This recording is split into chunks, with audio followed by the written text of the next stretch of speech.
चलाता भी नहीं। कहने लगे इसने तो जड़ मात्र भी कभी नहीं पुण्य किया है, और जब इसने कभी पुण्य नहीं किया है तो इसका तो पाप ही पाप से पूरा लेखा जोखा। धर्मराज जी कहने लगे कभी भी इसने कोई पुण्य नहीं किया। यमराज कहने लगे एक बार और देख लो महाराज, भूले बैठे कहीं लिखा हो आपने और ये न समझ पाए हो आप, या इसमें न दिख रहा हो। धर्मराज जी दोबारा से बोलने लगे तो एक जगह पे अंत में थोड़ा सा पुण्य आया जहाँ पे लिखा हुआ था राम। कहने लगे प्रभु मिल गया। एक बार इसने राम कहा है। बोले कब? बोले वो तो इसने कहा है सारे पापों के बाद। सारे पापों के बाद में? हाँ प्रभु, सारे पापों के बाद में इसने अंत में राम कहा है। ठीक है, अब उस आत्मा से पूछ रहे हैं कि आत्मा ये बतला तो पहले पुण्य भोगेगा या नर्क? स्वर्ग जाना चाहता है या नर्क में जाना चाहता है? तो आत्मा कहने लगी पुण्य मैंने कब किया है, जरा ये बतलाओ। कहने लगे तूने अंत समय में राम कहा है इसलिए वही तेरी पुण्य है। अब अपने मन में सोचने लगा कि मैंने अंत समय में राम कहा तो उसके लिए मुझे स्वर्ग मिल रहा है। इस नाम की कितनी महिमा है, ये उसके मन में जिज्ञासा हुई कि इस नाम की कितनी महिमा है। चलो वो हम जानना चाहते हैं। यमराज से कहने लगा देखो पहले तो हम स्वर्ग ही भोगेंगे, नरक तो बाद में पड़े रहेंगे, लेकिन उससे पहले जब आपको ये बतलाओ कि इस नाम की महिमा क्या है, इस नाम की गाथा बताओ। महाराज जी यमराज जी कहने लगे ये तो हमें नहीं पता नाम की महिमा क्या है। कहने लगे जब नाम की महिमा नहीं तो नरक में नहीं जाएंगे, आपको हमेशा स्वर्ग में जाएंगे। या तो इस नाम की महिमा बतलाओ। इतना कहने लगे धर्मराज महाराज आप बताओ, आप तो सारी धर्म के कार्य करते हो। कहने लगे देखो तो सब कुछ सही है लेकिन इस कार्य के बारे में हमें कुछ नहीं पता, कुछ नहीं पता। हाँ भाई इसके बारे में कुछ नहीं पता, नहीं पता है तो कोई बात नहीं। कहने चलो भोले बाबा के पास में चलते हैं, शायद भोले बाबा को पता।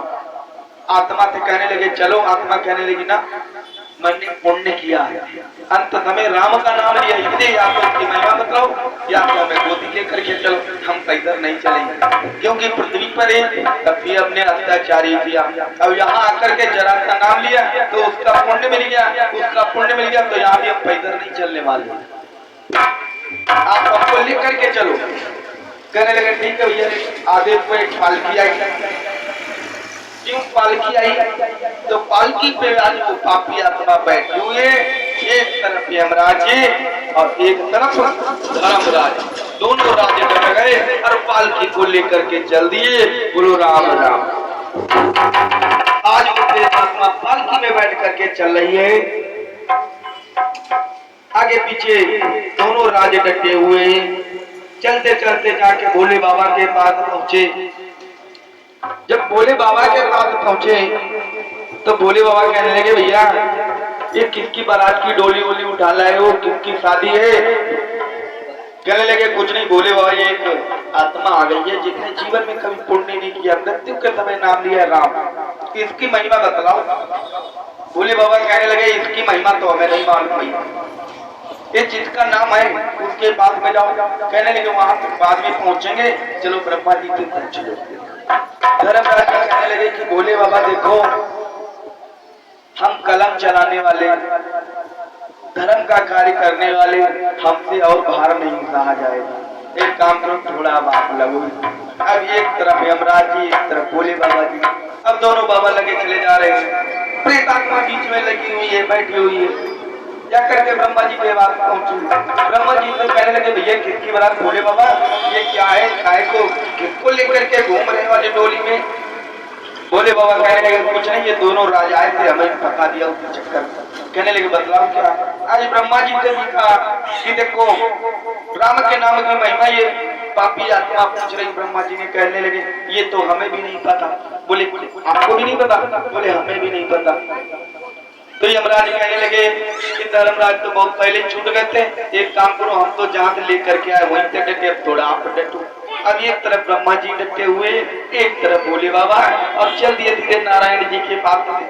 और जब पहुंचे नारायण जी के पास में तो नारायण जी कहने लगे, क्या बात भैया, भोले बाबा और ब्रह्मा जी दोनों लोग पालकी डटे लिए चले आ रहे हो, अब पीछे से दोनों राज्य खाली चले आ रहे हैं, धर्मराज यमराज, क्या है? क्या इसके अंदर कितनी शादी वादी है, क्या है इसमें? बोले बाबा कहने लगे, कुछ नहीं, आपने ऐसा नाम रखा है, उस नाम की महिमा नहीं हम लोग बता पा रहे।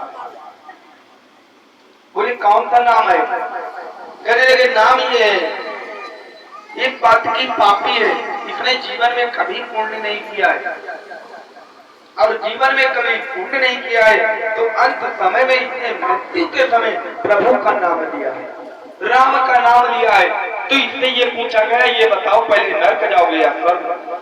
तो ये पूछने लगा कि स्वर्ग हमको किस बेज पे मिला, हमने कोई आज तक जीवन में कोई काम ही नहीं किया पुण्य का, तो स्वर्ग के तो हम बात ही हो ही नहीं सकते। तो बतलाया गया कि अंत समय में आपने राम का नाम लिया, इसलिए